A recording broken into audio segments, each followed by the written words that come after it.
చేపల చెరువుల్లో నీటి నాణ్యత కీలకం. నీటి నాణ్యతపైనే జలచరాల పెరుగుదల, ఆరోగ్యం ఆధారపడి ఉంటుంది. వాతావరణ మార్పులతో నీటి గుణాల్లో మార్పులు వస్తుంటాయి. ఆ ప్రభావం చేపల ఎదుగుదలపై కనిపిస్తుంది. ఎప్పటికప్పుడు నీటి గుణాలు గమనిస్తూ అవసరమైన యాజమాన్య పద్ధతులు పాటించడం ఉత్తమ పద్ధతి.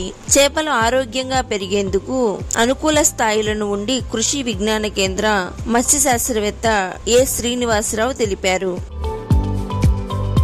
నీటి ఉష్ణోగ్రత 28 నుంచి 32 డిగ్రీలు, కరిగిన ప్రాణవాయువు 5 ppm కంటే ఎక్కువ, ఉదజని సూచిక pH 7.5 నుంచి 8.5, క్షారత్వం 50 నుండి 300 ppm, అమోనియా 0.5 ppm కంటే తక్కువ, నైట్రేట్ 0.1 ppm కంటే తక్కువ, ఐరన్ 0.1 ppm కంటే తక్కువ, క్లోరిన్ 0.003 ppm కంటే తక్కువ.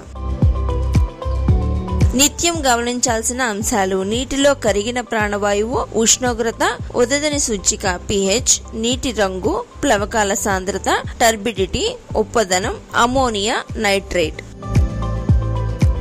మన రొయ్యరాజు యాప్ని డౌన్లోడ్ చేసుకొని లబ్ధి పొందండి.